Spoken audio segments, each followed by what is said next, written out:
MP মন্ত্রীদের আর দোষ দিয়া লাভ হবে কি? এই মুহূর্তে আমাদের ক্ষমতাকে কেন্দ্র করে সাধারণ শিক্ষার্থী থেকে শুরু করে সমন্বয়ক, সব শালারা বাটপার, আর্মি হবে ঠিকাদার, নানান স্লোগান সামনে চলে এসেছে। আমাদের সমন্বয়ক নাহিদকে সামনে রেখে যে স্লোগান ভাইরাল, এরপরেই আমরা নতুন যে ৩ জন উপদেষ্টা যাদেরকে নিয়োগ দেওয়া হলো, তাদের নিয়োগ নিয়ে আবার হাসনাতরা ফেসবুক প্রোফাইল পাইক লাল করছে। তাদের বিপরীতে আবার আরেকটা টিম মাঠে নামছে প্রাইভেট ইউনিভার্সিটি। মোটামুটি সমন্বয়ক পদ নিয়ে ভাই বিশাল একটা হুলস্থুল কর্মকাণ্ড শুরু হতে যাচ্ছে। আমি সবসময় বলেছি প্রধান ভুল ছিল নাহিদ এবং আসিফকে উপদেষ্টা করা। এটা মেইন একটা রং সিদ্ধান্ত ছিল। কেন সিদ্ধান্ত ছিল আবারও বলি, যখন একটা টিমের মধ্যে থেকে ২ জন মানুষ হঠাৎ করে আকাশে উঠে গেল ক্ষমতার দিক থেকে, স্বাভাবিক আর ৩-৪ জন মূল ম্যানেজমেন্টে চলে আসলো, বাকিদের মধ্যে আস্তে আস্তে বিষয়টা একটা ডিফারেন্ট একটা ফিল তৈরি হয়ে গেল।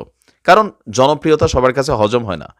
এখন নাহিদ, আসিফ তারা কতটুকু দায়িত্বশীল আচরণ করছেন, দায়িত্ব পালন করছেন, ভালো মন্দ সেটা পরে, কিন্তু ওই যে আরে দেখো আজকে আর নাহিদের অবস্থা কি, আসিফের অবস্থা কি, আবার বড় বৈষম্য হয়ে গেছে। দাবি করা হচ্ছে যে প্রাইভেট বিশ্ববিদ্যালয় ছাড়া এই আন্দোলনটা কি গতি দেখত? ঢাকা বিশ্ববিদ্যালয়ের কয়টা ছাত্র মারা গিয়েছিল, যেখানে এই ফুল টিমটা সমন্বয়ক থেকে শুরু করে সব জায়গায় ঢাকা বিশ্ববিদ্যালয় ছাত্রদের সেট আপ। এরকম নানান প্রশ্নে আজকে জর্জরিত হচ্ছে এই উপদেষ্টা সরকার বা অন্তর্বর্তী সরকারের যে সিদ্ধান্তগুলো আছে। দর্শক, হঠাৎ করেই আলোচনায় আবারও শিক্ষক আসিফ মাহতাব উৎস, তিনি আজকে যে বক্তব্য দিয়েছেন, পুরা মানে আরো 10 গুণ জোশ বাড়াই দিচ্ছে সাধারণ ছাত্রছাত্রীদের। বিশেষ করে প্রাইভেট ইউনিভার্সিটির ছাত্ররা একটা বড়সড় অবস্থান নিবে, যেটা বোঝা যাচ্ছে। অন্তর্বর্তী সরকারের উপদেষ্টা নিয়োগে বেসরকারি বিশ্ববিদ্যালয়ের সঙ্গে বৈষম্য করা হচ্ছে। আমাদের মাহতাব স্যার বলছেন, অনেকেই উপদেষ্টা হওয়ার জন্য আমাকে ফেসবুকে ট্যাগ দিচ্ছেন, কিন্তু আপনারা যতই ট্যাগ দেন না কেন, আমি তো আর পাবলিক বিশ্ববিদ্যালয় কিংবা এনজিওর লোক হতে পারবো না, তাই আমার পক্ষে উপদেষ্টা হওয়া সম্ভব নয়। তিনি বলছেন, সরকার গঠন করার পর প্রাইভেট বিশ্ববিদ্যালয়, মাদ্রাসা, জনগণ, রাজনৈতিক দল কারুর মতামত না নিয়ে উপদেষ্টা করা হচ্ছে। আর এখানে স্বৈরাচারের দোষরও উপদেষ্টা হচ্ছে। বলা হচ্ছে ছাত্রদের দ্বারা নিয়োগ পেয়েছে, কিন্তু সেই ছাত্রদের মধ্যে কি প্রাইভেট বিশ্ববিদ্যালয়ের ছাত্ররা তারা নাই? আমি মনে করি প্রাইভেট বিশ্ববিদ্যালয়ের প্রতি বৈষম্য করা হয়েছে এবং হচ্ছে, এবং তাদের সর্বোচ্চ ত্যাগ এবং অবদানকে অস্বীকার করা হচ্ছে।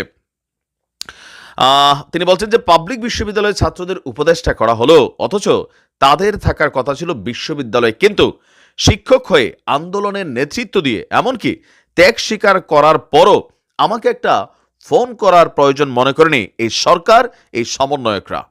দেশ স্বাভাবিক করার জন্য আমার থেকে কোনো পরামর্শ নেওয়ার প্রয়োজন হয়নি, যেখানে আমি জনমুখী রাজনীতি এবং স্বৈরাচার বিরোধী আন্দোলন করছি 15 বছর ধরে। আর এখন যারা উপদেষ্টা হচ্ছেন তারা স্বৈরাচারের দালালি করায় ব্যস্ত ছিলেন। আরও লম্বা চড়ে স্ট্যাটাস, বাট আমরা এখানে আরও জিনিস যোগ করতে চাই। মাদ্রাসা অলওয়েজ বাংলাদেশে উপেক্ষিত। আমাদের হুজুররা মিলাদ মাহফিল ওয়াজের জন্য যতটা ব্যস্ত, কিন্তু রাষ্ট্রীয় বিভিন্ন গুরুত্বপূর্ণ পর্যায়ে নিজেদের অবদান নিয়ে ওই রকম ব্যস্ততা দেখায় নাই। এই যে মাদ্রাসা আপনি দেখেন আন্দোলন করে ভালো করে দেখবেন, দাড়ি টুপি, তো এরা কারা? মাদ্রাসারই ছাত্র, কৌমি, হাফিজি, আরও বিভিন্ন সেকশনের। আসলে কিন্তু এখন যে এই সিস্টেমটা হচ্ছে, আমি আবারও বলি, এটা বেশি দিন টিকবে না। আপনি দেখেন কয়টা বিভাজন হয়েছে। জগন্নাথের শিক্ষার্থীরা কি বলছে? সব শালারা বাটপার, আর্মি হবে ঠিকাদার। এটা নাহিদকে সামনে রেখে বক্তব্য দিচ্ছে। বিষয়টা কারুর বোঝার বাকি নেই যে তোমরা ওইখানে যাওয়ার পর তোমাদের আচরণ বদলাই গেছে। যদিও নাহিদ অনেকটা কন্ট্রোল করেছে।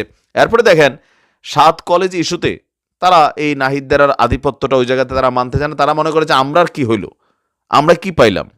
এখন প্রাইভেট বিশ্ববিদ্যালয় অবশ্যই এই বৈষম্য বিরোধী আন্দোলনে বড় একটা ভূমিকা রেখেছে ধনির দুলালরা, মানে প্রাইভেট বিশ্ববিদ্যালয়ের ছাত্ররা। তো কোথাও না কোথাও এখানে একটা মিসম্যানেজমেন্ট তো একদম প্রকাশিত। পেছন থেকে কারা এই সরকারকে পরিচালনা করছে, উপদেষ্টা নিয়োগে কাদের মন্তব্য, কারণ মোস্তফা সারোয়ার ফারুকী, আমিও বুঝি না যে এই লোক কোন অ্যাঙ্গেলে উপদেষ্টা হওয়ার যোগ্যতা রাখে। তার থেকে হাজার হাজার কোয়ালিটিওয়ালা মানুষ এই দেশে আছে। ইভেন আশ্চর্য হচ্ছে যে আমাদের মাহতাব স্যার বলেন ওনাকে 1 মিনিট ফোনও দেয় নাই। কেন আমাদের উপদেষ্টা ছাত্ররা ফোন দিল না? যারা সরকারের পদে আছো, বাকিরা তো দিচ্ছে না দিছে। এখন এক একজন ধরেন এক একটা জায়গায় জনপ্রিয়তা নিয়ে এদের মধ্যে যে বিভাজনটা তৈরি করছে, এই জিনিসটা এদের দিকে ফাঁসির দড়ি নিয়ে আসবে। হাসনাত বলছিল যে ফাঁসির দড়ি এগিয়ে আসছে, কথা কিন্তু সত্য। অবশ্য বড় লেভেলে যারা পদ পেয়ে গেছে তাদের কিচ্ছু হবে না, তারা চার্টার্ড ফ্লাইটে শেখ হাসিনা যেমন চলে গেছেন, আওয়ামী লীগের বিশাল নেতারা যখন চলে গেছেন, এরকম হয়তো সার্জিস, হাসনাত, তারপর আসিফ, নাহিদ, তারপরে যে কি মাহফুজ, এরা চলে যাবে বাংলাদেশ থেকে। কিন্তু বাকি যারা আছে এই মুহূর্তে হাইলাইটেড সারা বাংলাদেশে, এদের অবস্থা কি হবে? আওয়ামী লীগ কি ছাড়বে? এত বছরের রাজত্ব, সম্পত্তি, টাকা পয়সা, হত্যা, লুটপাট, কত কিছু করছে। সো এই আন্দোলনকে ধরে রাখার দায়িত্ব ছাত্রদের, অন্তর্বর্তী সরকারের। ডক্টর মোহাম্মদ ইউনূসের সরকারকে আসলে কে চালাচ্ছেন সেটা নিয়ে অনেকের মধ্যে প্রশ্ন উঠছে। আর এই যে বিভাজন শুরু হয়ে গেছে, আপনি দেখেন আর কয়দিন টিকে। আমার সন্দেহ হচ্ছে একতাটা কতদিন টিকে। ভালো থাকুন।